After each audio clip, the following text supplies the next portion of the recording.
In today's video, I'm going to teach you how to set a stop loss order in Robinhood using their website.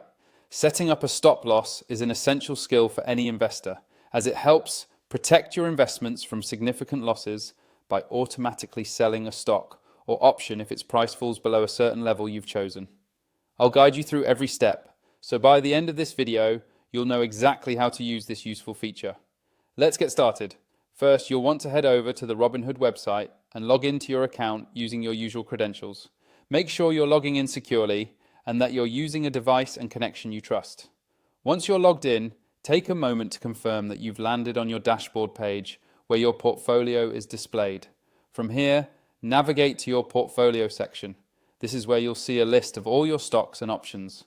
Browse through your holdings and select the specific stock or option you'd like to set a stop loss for. Clicking on it will bring up more details about that particular asset.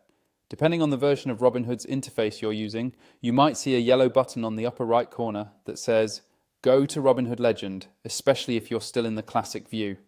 Click this button to access the latest features and ensure you have all available order types. Next, look for the sell option on the stock or options detail page. Go ahead and click Sell, since you're looking to create an order that will automatically sell your shares if the price drops to your chosen level. Now you'll see the order form. Under the order type section, select Stop Loss. This is important.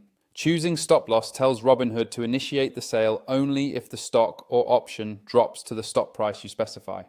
Take your time to ensure you're selecting the correct order type to avoid confusion with other options like limit or market orders. You'll now be prompted to enter your stop price. This is the trigger price. Once the stock or option falls to this price, your sell order is activated. Make sure this value reflects your risk tolerance and investment plan. After entering the stop price, decide how many shares you want to sell. You can choose to sell all of your holdings or just a portion, depending on your strategy. Then set the duration for your order. You'll typically see two choices. Good for the day, which means the order expires at the end of the trading day if not triggered, or good till cancelled, which keeps it active until it's executed or cancelled by you. Once you've double-checked all the details, click Review to see a summary of your stop-loss order. Make sure everything looks correct. This is your chance to catch any mistakes.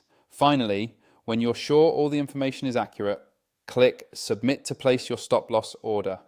Robinhood will handle it from there, keeping an eye on the price and selling your stock or option if your specified stop price is reached. And that's it. You've just taken an important step in managing your portfolio's risk. If you ever want to adjust or cancel your stop loss, you can do so by accessing the order and making the necessary changes. Thanks for watching and happy investing.